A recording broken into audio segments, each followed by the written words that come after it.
On today's show, how the Houston Rockets are utilizing Alperen Sengun offensively, some of the adjustments that we've seen after the All-Star break, and also why Ime Udoka's coaching is not one of the issues for this Rockets team this season, plus some of the adjustments we want to see before their rematch with the OKC Thunder. It's all coming up right here at Locked On Rockets. This is Mission Control, Houston. Ignition sequence start. Throw it up to Jalen Green. Sengun here in the short row. Oh my, that's the no look. Jabari for three and the win. Yeah! Look at Tari, Eason. Here comes Tari. No! T-minus 15 seconds. Guidance is internal. The Houston Rockets select Thompson and Cam Whitmore. One thing I have never done is not made the playoffs, and so we want to take that step here as well. 6, 5, 4, 3, 2, 1.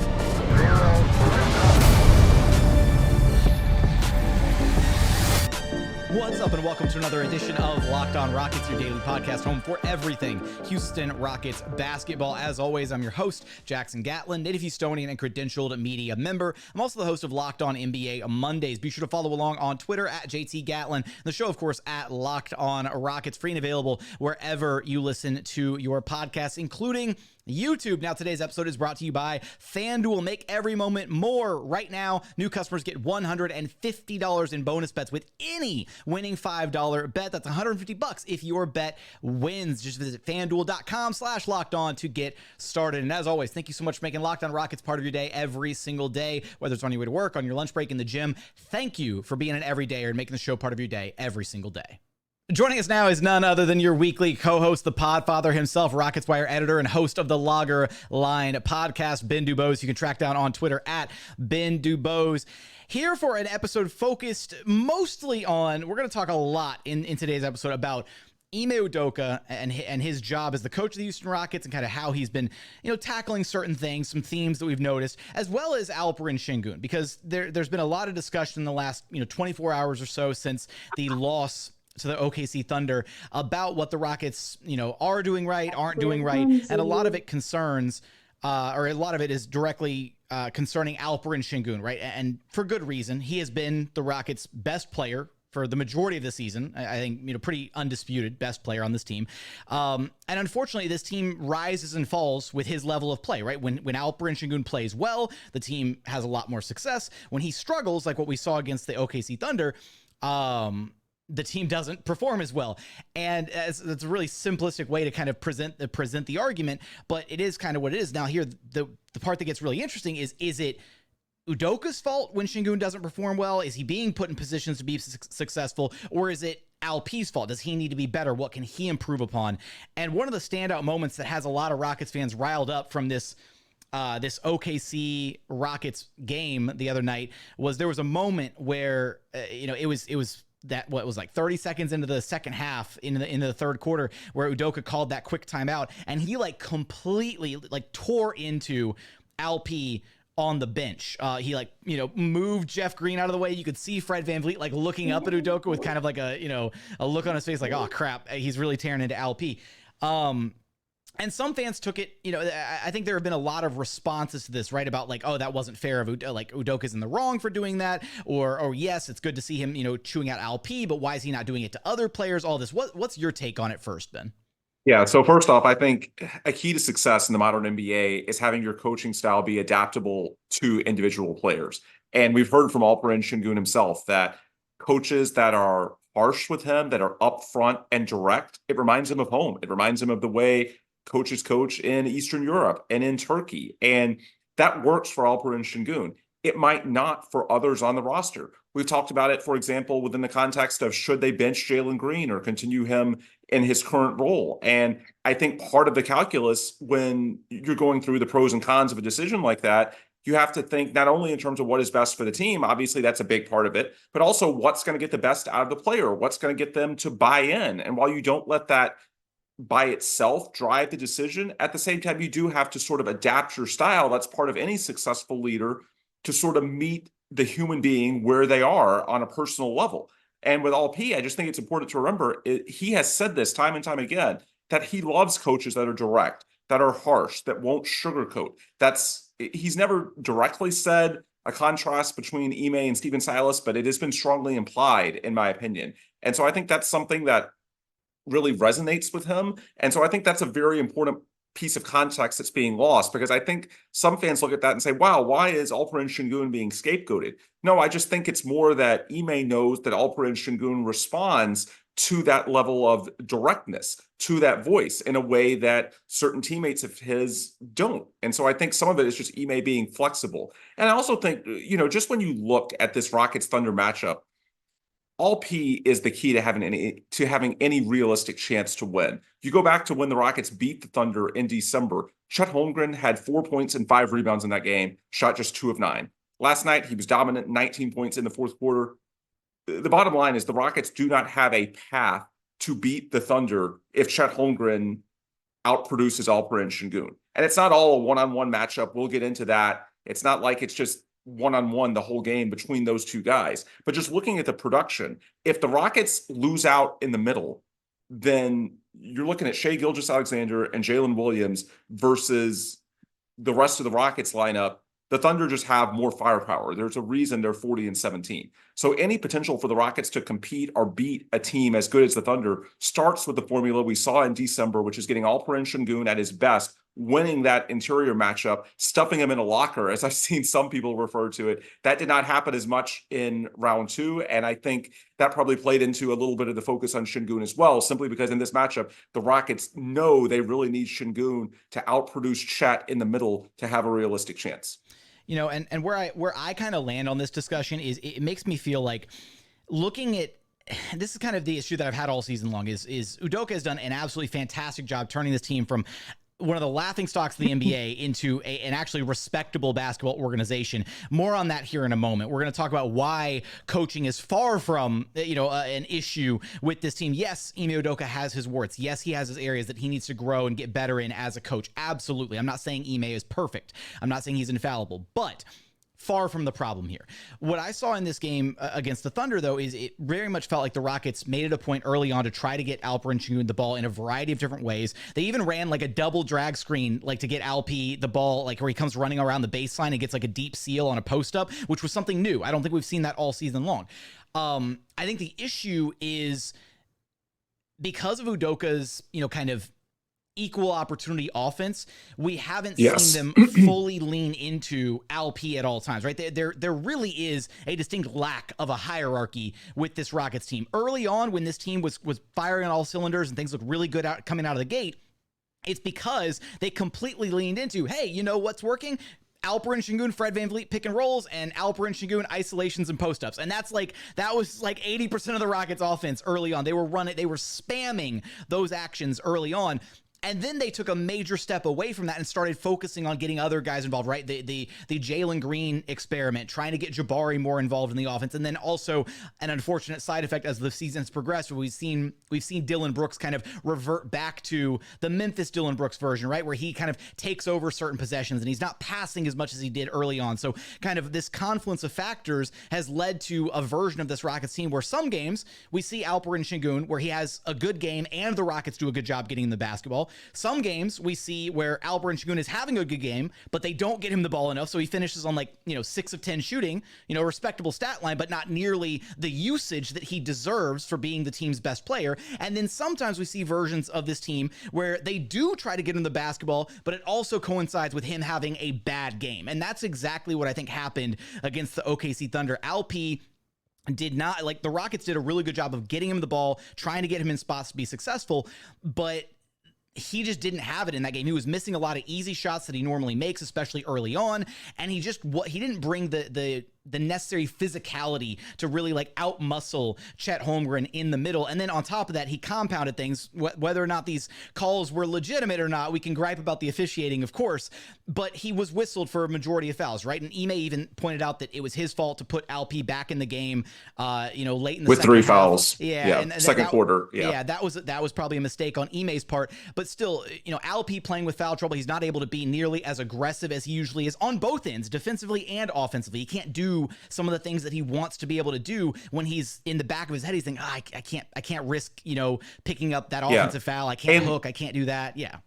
And the third one is one that I think he'll look back on film and say he's got to be smarter. The third one, if you recall, it was a loose ball, just a frantic sequence, 70 feet from the bucket, and he bumped the guy. It was a little soft. I didn't love the call in the bonus, but the reality, it's a foul. And it wasn't even like he was really trying to defend the rim or make a play. It was just sort of a scramble situation. And those are the cheap ones, especially when you have two, that you've got to be smart enough to avoid, because yeah, it absolutely is going to affect how physical you can be.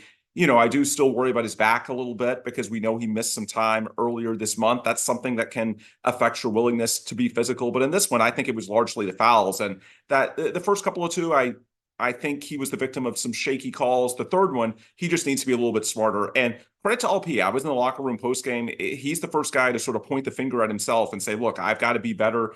And he pointed to, you know, beyond the factors that you laid out, when you look on the offensive end of the court, he noted that teams are sending a second defender to him much more quickly than they were earlier this season. And he pointed out that he needs to, you know, make his decisions, be more decisive, and find shooters. And, you know, he's not going to ask the question, but I will. Do they have enough shooters? And in that game, they did. But by and large, the Rockets have not this season, and that goes into roster construction. So, you know, there's a lot of different things that sort of come together. But I will agree with you that by and large, Sunday was a bad game for All-P. I don't think it was anything structurally. But when you take you zoom back, I do think you can see sort of some structural issues that they could do a bit better if they really wanted to maximize Sengun. And Ime Udoka had some interesting comments post-game as well about how they've been kind of deploying Alp, what they're asking him to do offensively. Want to talk about that, as well as we're going to get into some of the adjustments we hope to see in this rematch with the Thunder. Now the two teams going back, playing in OKC for this next game. We're going to get there in just one moment. First, today's episode is brought to you by Nissan.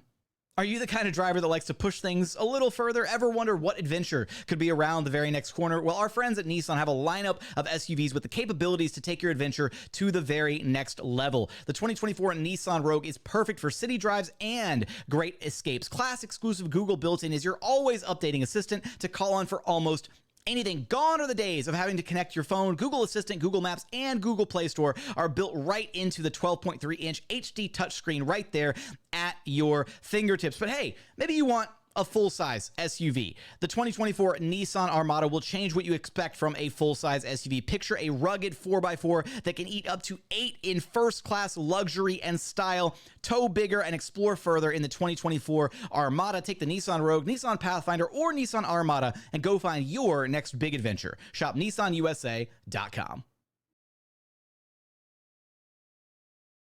And continuing on here at Locked On Rockets, your daily podcast home for everything Houston Rockets basketball. Now, then when we look at how this Rockets team has utilized Alperen Sengun, I think there was kind of an illuminating answer from Ime Udoka in the post-game interview after this loss against the Thunder, where he discussed the fact that they do want Alperen Sengun to kind of use him as bait, right? To bait the double team to then generate those open shots offensively. And I think that's kind of where there's a bit of a learning curve for LP, where you can almost see it where when he catches the ball, there's been moments a lot this season, and this is a newfound occurrence because I feel like he was much better at this earlier in the season, maybe before this became kind of the directive from the coaching staff of, hey, hold the ball, wait for the double team, and then kick it, to where now he's kind of having to think about what he's doing and really trying to read and see what the defense is doing, whether versus earlier this season where he'd get the ball and he would just go, or he would do his thing.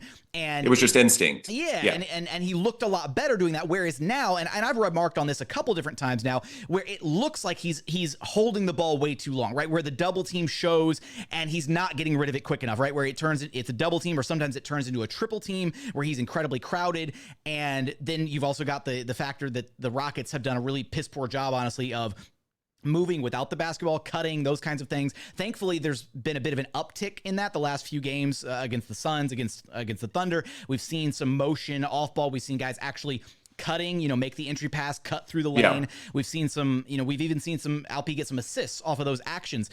But I do think that that is an area where the coaching staff is clearly understands how they can utilize him, how they can build and use his gravity to open things up for his teammates. Yes. But it's also asking a lot of him to sit there and understand, hey, okay, you've got to see and gauge where this guy is coming from and then kick it out and then expect the other guys to make the requisite passes, right, to move the ball to generate good offense.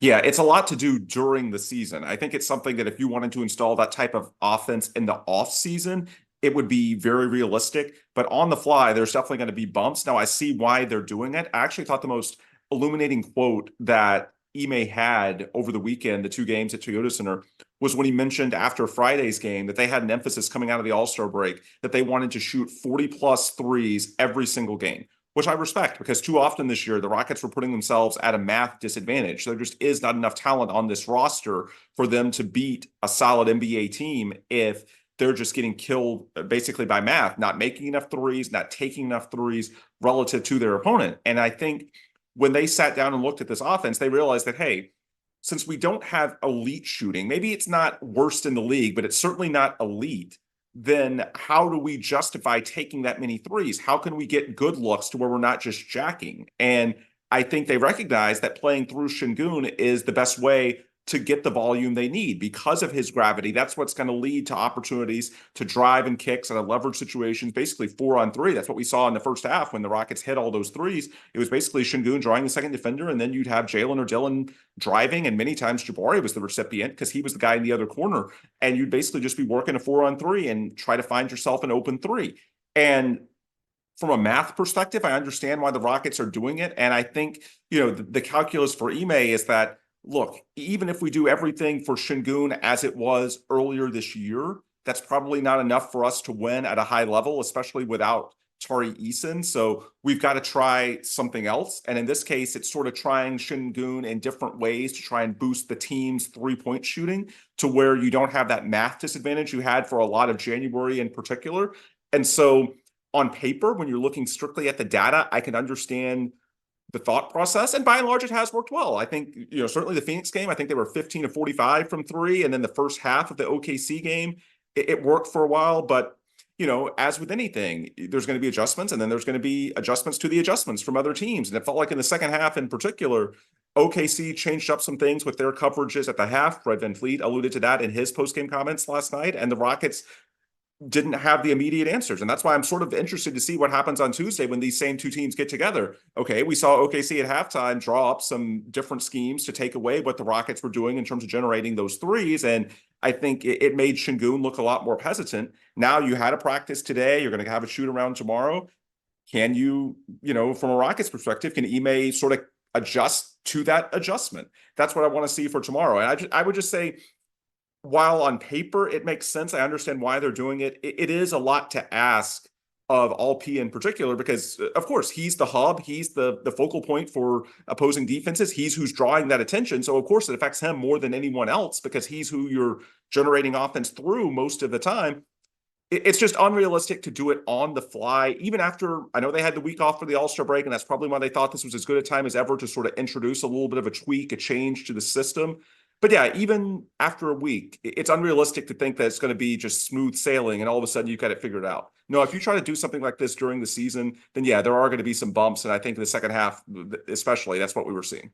But I do think overall, from a macro view, it's an encouraging sign that Ime finally has kind of addressed, and at least, publicly on record, hey, we know what we're doing with Alp. We know we're trying to use him to do this. I know very early on, right, we saw Ime trusting and going to Alp, and he's gone to him pretty consistently at times throughout the season, in crunch time when they need a bucket, right? They know what they have with Alp, but I do think that by and large, throughout significant portions of the season, Ime has kind of had to, he's been tasked with trying to be competitive, but also with the experimentation of this roster, right? Trying different things and trying to get certain guys going and seeing what he has with Jalen Green, seeing what he has with Jabari Smith Jr., Thompson, Whitmore. And so in a perfect world, yes, if the Rockets' only goal this season was to try and be as competitive as humanly possible, then yes, they would be absolutely spamming the hell out of Alperen Sengun, touches, pick and rolls, post-ups, whatever.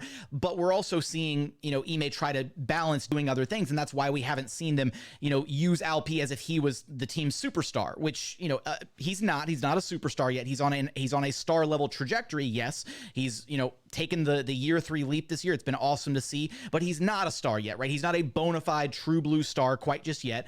And that's evident by what you're seeing with how the coaching staff has decided to kind of run things so far this year.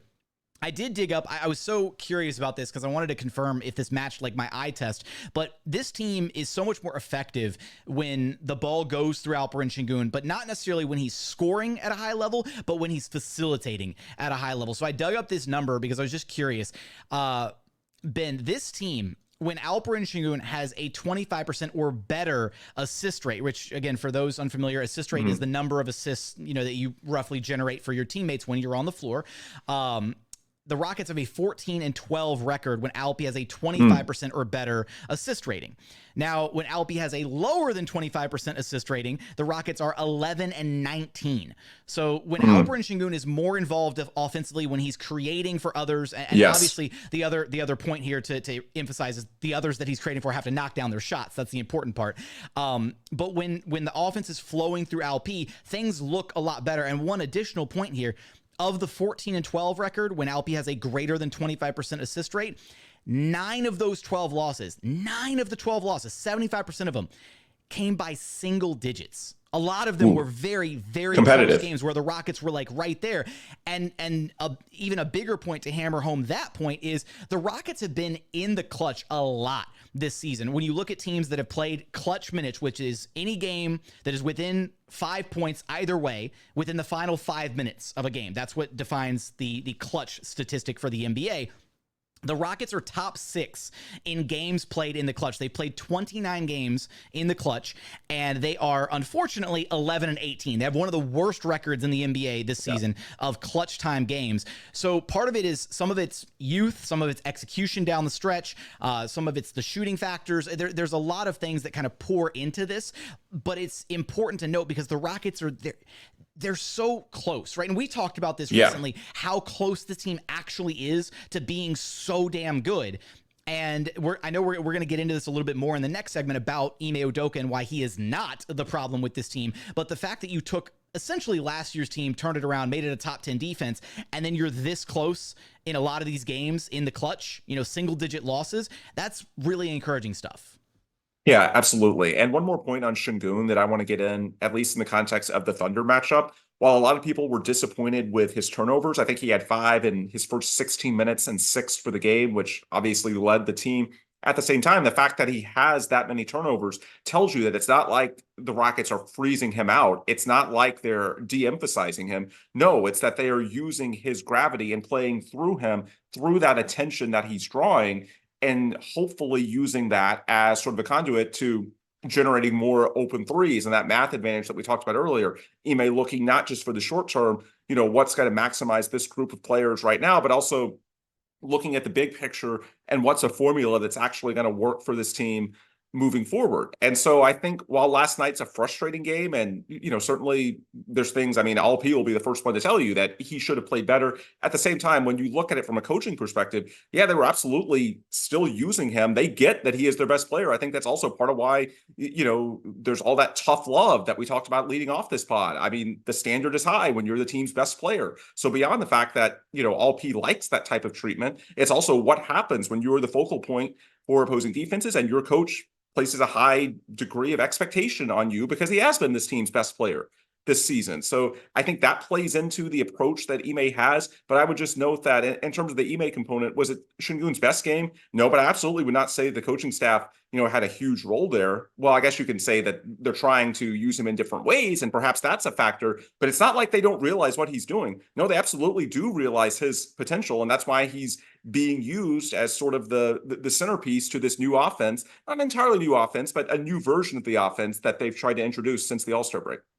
Coming up, we're going to get into a couple adjustments that we want to see ahead of this or in this next matchup with the Thunder. It's always fun going against the exact same team in back-to-back games because it's a little bit of a kind of mini-series type vibe, so you can see exactly how each team makes their respective adjustments from one game to another, as well as we're going to tackle this conversation surrounding Ime Udoka and why he is absolutely not the problem with this Rockets team. We're going to get there in just one moment.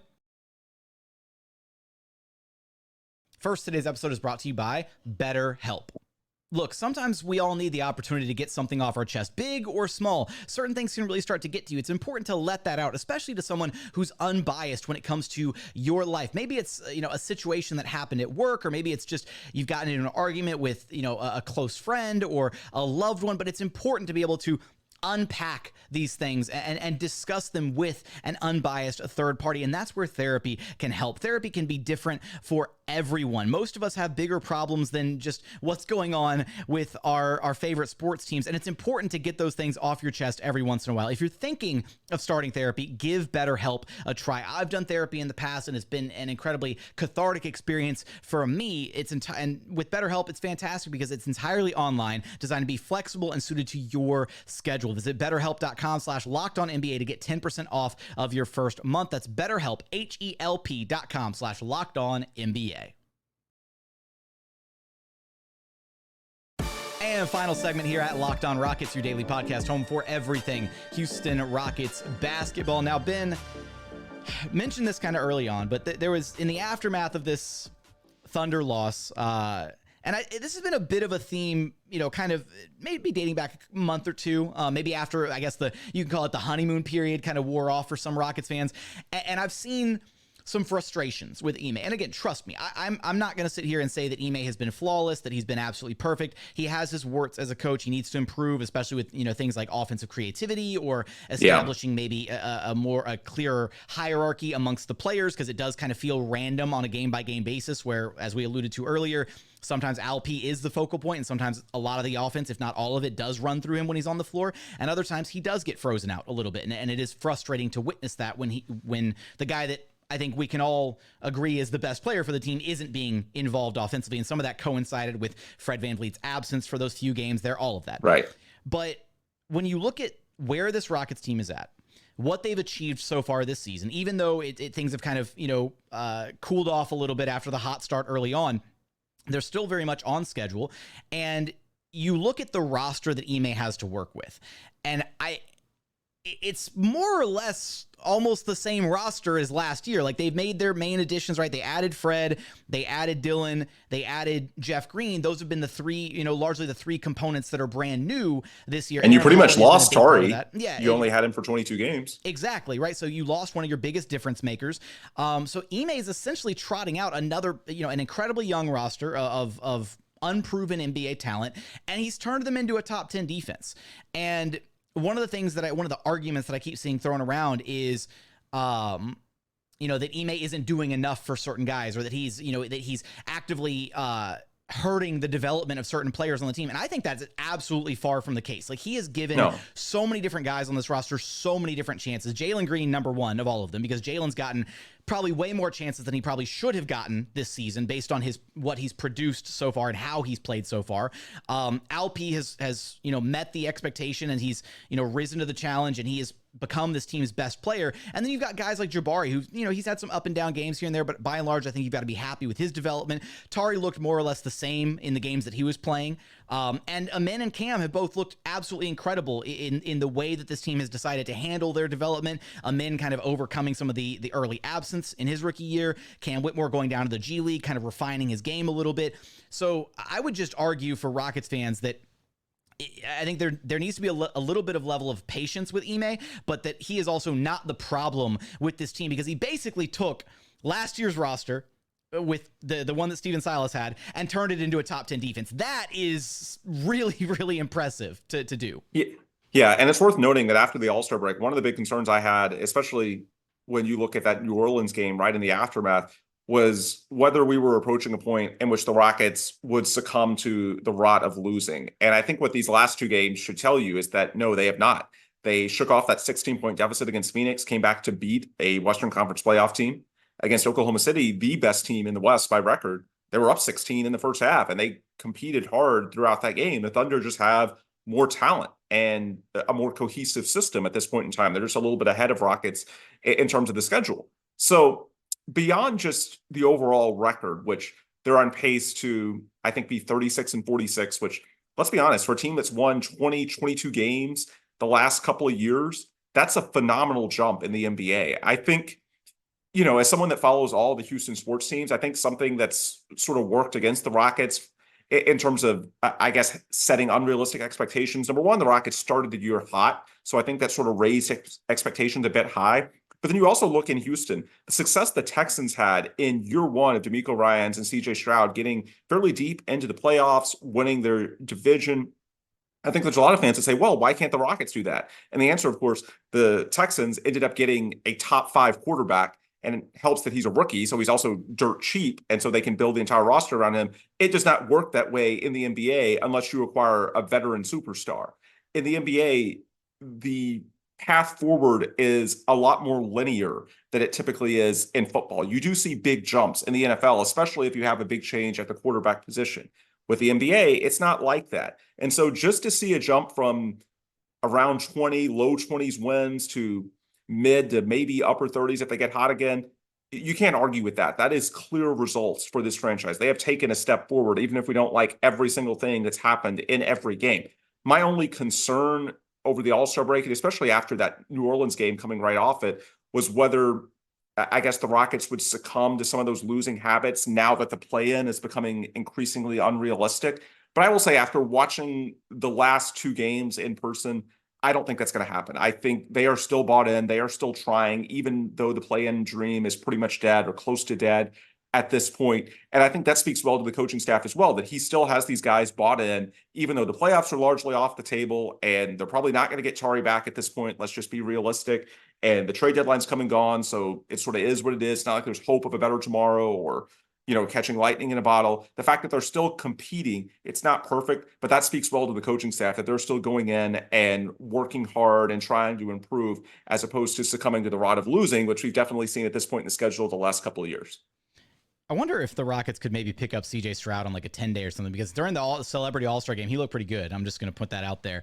I wonder how his 3-ball is, honestly. But look, before we wrap this thing up, we want to get a couple thoughts in here about, a couple things we want to see differently in the second go around with the OKC Thunder, this time in Oklahoma City. I'll let you go first, Ben. What's one thing you want to see this team do differently, or an adjustment you want to see ahead of this next matchup?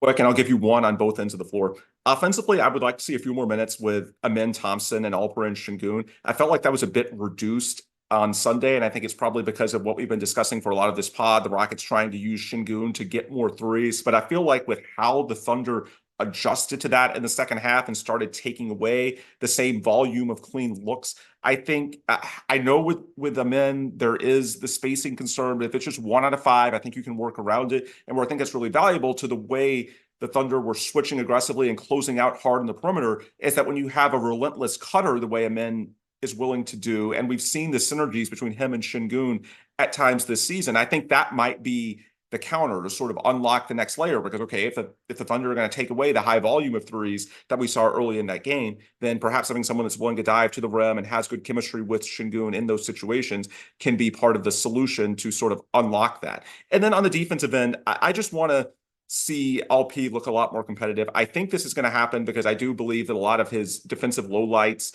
on Sunday were due to the early foul trouble, and Ime alluded to that post game. But I will say that, if he struggles again defensively, it gets to be more concerning. I think a lot of what's happened, and you've talked about this in recent weeks, those double big lineups like Minnesota, New Orleans, those are especially tough on the Rockets. It's not just Sengun, it's also the pairing of Sengun and Jabari. And so we've seen them get overwhelmed by physicality. And that's something that, perhaps Sengun having a back injury plays into that as well. We saw against Valanciunas in particular, Sengun was not as good as he was earlier this season. So I'm willing to buy that some of it could be that. But I think just overall, the matchup is difficult. Oklahoma City is not one of those teams. Oklahoma City is a team that on paper, Sengun should be much better defensively against.